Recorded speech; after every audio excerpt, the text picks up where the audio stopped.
ഇന്ന് നമുക്ക് ടെറസിലെ പച്ചക്കറികൾക്ക് കുറച്ച് ജൈവവളം കൊടുക്കാം. ആദ്യം കുറേ ചാണകപ്പൊടി, കുറച്ച് ട്രൈക്കോഡർമ.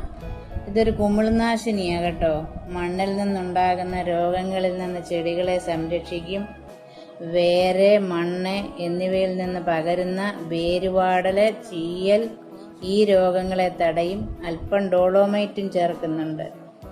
ഇതോ കുമ്മായമോ മതി. മണ്ണിന്റെ pH നിയന്ത്രിക്കുന്നതിനാണ് ഇത് ചേർക്കുന്നത്.